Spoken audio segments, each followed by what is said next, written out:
Hello everyone. Welcome to Drishti Judiciary's initiative, the Law MCQs program. Practice questions covering legal current affairs, general knowledge, and previous year's practice questions. Let's begin today's session. The first question is, under which article of the Constitution of India is the Interstate Council established? Article 260, Article 261, Article 262 और Article 263? भारतीय संविधान के किस अनुच्छेद के तहत अंतर्राज्यीय परिषद की स्थापना की गई है? अनुच्छेद 260, अनुच्छेद 261, अनुच्छेद 262 या अनुच्छेद 263? The correct answer is option D, article 263. इसका सही उत्तर है ऑप्शन डी, अनुच्छेद 263. The Interstate Council is a constitutional body established under Article 263 of the Constitution of India. It was created to promote and facilitate coordination between the states and the central government. अंतर्राज्यीय परिषद भारत के संविधान के अनुच्छेद 263 के तहत स्थापित एक संवैधानिक निकाय है. इसका निर्माण राज्यों और केंद्र सरकार के बीच समन्वय को बढ़ावा देने और सुविधाजनक बनाने के लिए किया गया था. Next, right to education is a dash. Fundamental right, legal right, both A and B और none of the above.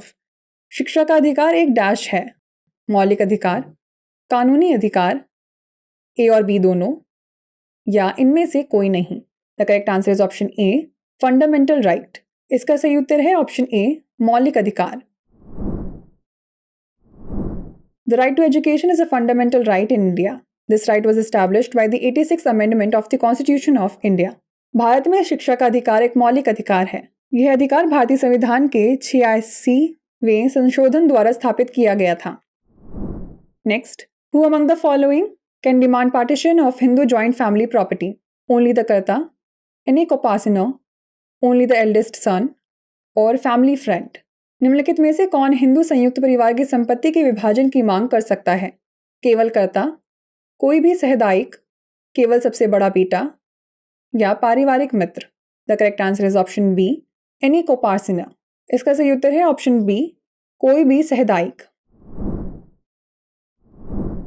Recently, in the case of Ahmad Khan and others versus Bhaskar Dutt Pandey and others, the Madhya Pradesh High Court ruled that while a person can sell their share, they cannot sell the shares belonging to the Hindu joint family property.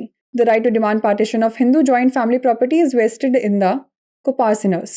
हाल ही में अहमद खान एवं अन्य बनाम भास्कर दत्त पांडे एवं अन्य के मामले में मध्य प्रदेश उच्च न्यायालय ने फैसला सुनाया कि कोई व्यक्ति अपना हिस्सा बेच सकता है, लेकिन वह हिंदू संयुक्त परिवार की संपत्ति से संबंधित शेयर नहीं बेच सकता. हिंदू संयुक्त परिवार की संपत्ति के विभाजन की मांग करने का अधिकार सहदायिकों यानी हमवारिस में निहित है. Next, what does article 329 of the constitution of India primarily deal with? Fundamental rights, electoral matters, deductive principles और इमरजेंसी प्रोविजंस. भारतीय संविधान का अनुच्छेद 329 मुख्यतः किससे संबंधित है? मौलिक अधिकार, चुनावी मामले, नीति निर्देशक सिद्धांत या आपातकालीन प्रावधान? The correct answer is option B, electoral matters.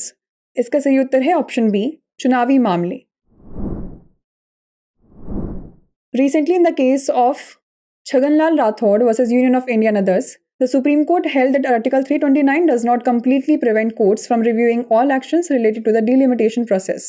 Article 329 of the Constitution of India provides specific provisions related to electoral matters and restricts the jurisdiction of courts regarding certain election-related issues. हाल ही में छगनलाल राठौड़ बनाम भारत संघ एवं अन्य के मामले में सर्वोच्च न्यायालय ने माना कि अनुच्छेद 329 न्यायालयों को परिसीमन प्रक्रिया से संबंधित सभी कार्यों की समीक्षा करने से पूरी तरह नहीं रोकता है.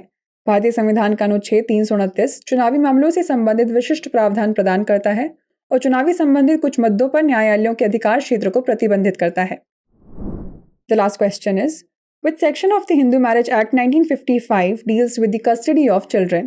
Section 27, Section 24, Section 26 और Section 29?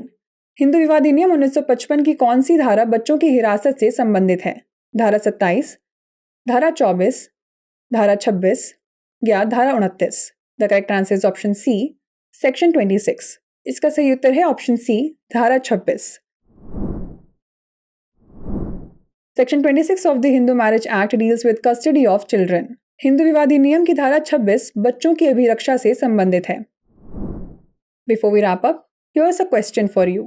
Grave and sudden provocation is a dash. Question of fact, question of law, both A and B, और प्रिजम्पशन अंडर लॉ। गंभीर और अचानक उकसावा एक डैश है। तथ्य का प्रश्न, कानून का प्रश्न, ए और बी दोनों, या कानून के तहत अनुमान। इसका उत्तर हमें कमेंट सेक्शन में ज़रूर भेजिएगा। ऐसी और वीडियोस देखने के लिए लाइक, शेयर और सब्सक्राइब करना ना भूलें। धन्यवाद।